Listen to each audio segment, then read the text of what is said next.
Good evening and welcome back. If you are just joining us, what you are about to hear is not just another tense exchange at a confirmation hearing. This moment cuts straight to the heart of a constitutional crisis many legal scholars have been warning about since the Supreme Court's ruling in Trump versus United States. Thank you, Mr. Chairman. Thank you, Mr. Chairman. Ms. Bondi, as you know, the Supreme Court in Trump versus United States held the president has absolute immunity to commit crimes in certain core areas of the president's responsibility. One of those core areas is the Justice Department. So in a breathtakingly dangerous and irresponsible decision, Justice Roberts and the majority held the president could commit crimes using the Department of Justice and be immune from prosecution. Justice Sotomayor correctly said this new immunity lies about like a loaded weapon. So the fear and the concern we have is that the incoming president will use that loaded weapon, that immunity, to commit crimes through the Department of Justice. And for that reason, it is all the more important that we have an attorney general who has the independence, the strength, the intestinal fortitude to say no to the president when it is necessary. So my first set of questions has to do whether you have the independence to say no when you must say no. And you can say this is hypothetical, but it is not hypothetical. So let me start with one very specific non-hypothetical. The president has said Jack Smith should go to jail. Will you investigate Jack Smith? Senator, I haven't seen the file. I haven't seen the investigation. I haven't looked at anything. It would be irresponsible of me to make a commitment regarding anything without, you're a long practicing attorney, without looking at a file. So you would need a factual predicate to open an investigation of Jack Smith, is that right? Not a summary by you sitting here. Yes, sir. And not a summary by the president either, right? Absolutely. So a summary by the president or his desire to investigate Jack Smith would not be enough for you to open an investigation of Jack Smith, is that right? I will look at the facts and evidence in any case. You know, and sitting here today, Senator, 72% of Americans have lost faith in the Department of Justice. Sitting here today, are you aware of any factual predicate to investigate Jack Smith? Sitting here today, yes or no? Senator, I will look at the facts and the circumstances. You can't answer that question.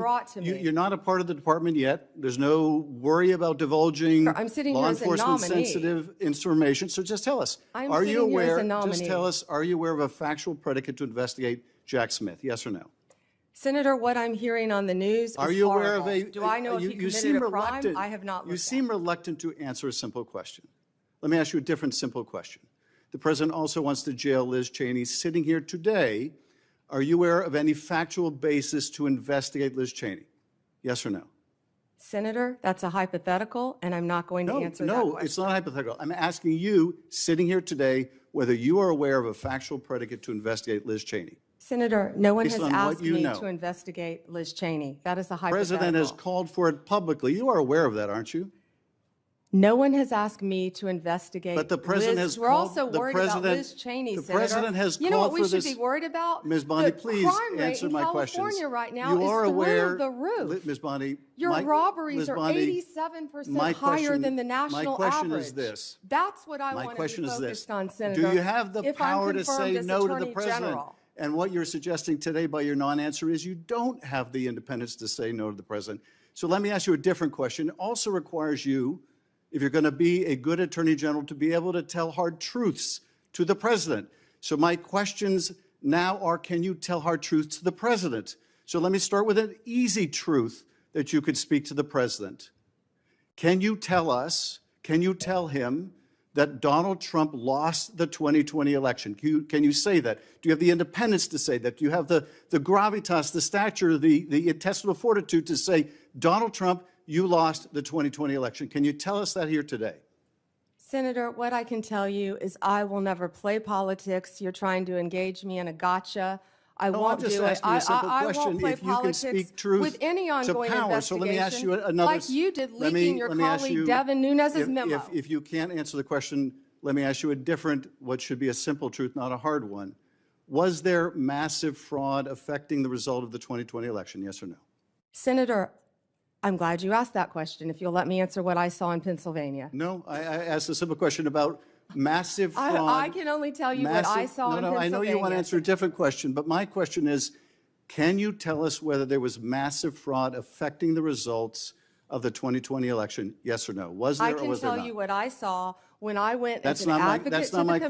question. So you can't answer that question. You can't speak that even easy truth to us, let alone to the president. So let me ask you a different question.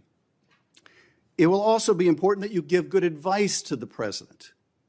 Are you prepared to advise the president not to pardon people who beat police officers? Senator, as I said, the pardons are at the direction of the president.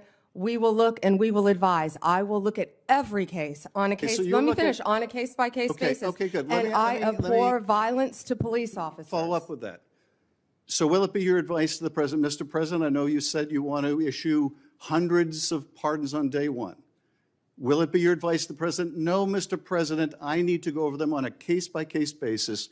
Do not issue blanket pardons. Will that be your advice to the president? Senator, I have not looked at any of those files. If confirmed, I will look at the files And for will the you be able to pardons, as well will as you the be able to ongoing review investigation. hundreds of cases on day one? I will look at every file I am Of course asked you to won't. look So at. will you advise the Hey, president? can I will answer you- the question? Well, my question I is- would have plenty of staff. You said, of course you want. You'll be able to review Listen, I'm hundreds not of going to cases on the first day? mislead this body nor you. All right, let me ask another question. You don't want to answer that. Let me ask You another were question. censured by It will Congress, also- Senator, for it will comments just also- like this that it are will so reckless. It will also be important for you to be able to preserve the records, the evidence of the department. Are you ready to commit that none of the evidence in the January 6th investigation will be destroyed under your watch? Senator, I will follow the law. I will consult with ethical officials in the Do you department. see any ethical basis to destroy evidence in the January 6th investigation? Then why can't you answer the question? Why can't you say, I commit to this committee, we will never destroy the evidence in the January 6th investigation? Why can't you give this committee and the American people that assurance? Are you frightened because evidence was destroyed against President Trump that was false? Is that why you're Why do frightened you now? have I can't difficulty? believe this is even. Why do you have difficulty answering that question? I can't believe Why do you you're have asking such a difficulty? question. Why do you have difficulty promising to preserve evidence at the Department of Justice? Why is that a difficult question? I will follow the law. It shouldn't be a difficult question. Thank you, Mr. Chairman. Ms. Bondi, I know that you are pleased that we are moving to the end of round one, and we appreciate your being here. Before we go any further, make sure you subscribe to the channel so you do not miss our breakdowns of the moments in Washington that quietly reshape the balance of power. Today's questioning of Pam Bondi was framed around a single, uncomfortable question. In a post-immunity America, can an attorney general truly say no to a president? The senator opened by referencing the Supreme Court's decision that granted presidents absolute immunity for crimes committed within certain core constitutional responsibilities. One of those core areas, according to the majority, is control of the Department of Justice. That ruling fundamentally changed the stakes of this hearing. The concern is no longer abstract. If a president can use the Justice Department as a tool and be shielded from prosecution, then the only remaining guardrail is the Attorney General's independence. Justice Sonia Sotomayor famously warned that this new immunity lies around like a loaded weapon. The senator made clear that the fear is not hypothetical. The fear is that this loaded weapon could be used against political enemies through the Justice Department itself. That is why this exchange focused so intensely on Jack Smith, the special counsel who prosecuted Donald Trump and whom Trump has publicly said should go to jail. If you are finding this analysis helpful so far, take a moment to subscribe so you stay informed as these hearings continue. The senator's questioning was precise and deliberate. Would Pam Bondi investigate Jack Smith simply because the president wants it done?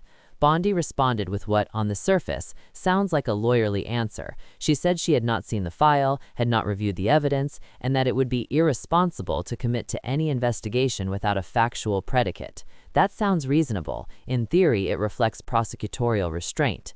But the senator pushed further because the real issue was not procedure. The issue was independence. He asked a simple yes or no question. Would the president's desire alone be enough to open an investigation? Bondi answered no, but when pressed again whether she herself was aware of any factual predicate to investigate Jack Smith, she repeatedly refused to answer directly. She emphasized that she would look at facts and circumstances once in office. That refusal matters more than it may seem at first glance. If you are watching this channel for clear explanations of why these moments matter, make sure you subscribe now so you do not miss what comes next. Here is what viewers should understand. Bondi is not yet part of the Department of Justice. There is no classified information at risk. There is no ongoing investigation she could compromise by answering. The question was not whether she would prosecute Jack Smith. The question was whether, right now, she knows of any legitimate legal basis to investigate him at all. Her inability or unwillingness to say no raises a red flag for critics who fear politicized prosecutions in a post-immunity era. This exchange highlights a deeper structural problem. After the Supreme Court's ruling, presidents face fewer legal consequences for abusing executive power. That shifts enormous responsibility onto unelected officials like the Attorney General. When nominees cannot clearly articulate where they would draw the line, it fuels public distrust. Bondi herself cited that 72% of Americans have lost faith in the Department of Justice. Moments like this help explain why. What we are witnessing is not just a confirmation hearing, it is a stress test of democratic norms. Can the Justice Department remain independent when the president is effectively immune? Can an attorney general resist pressure when the law no longer provides consequences for the person applying it?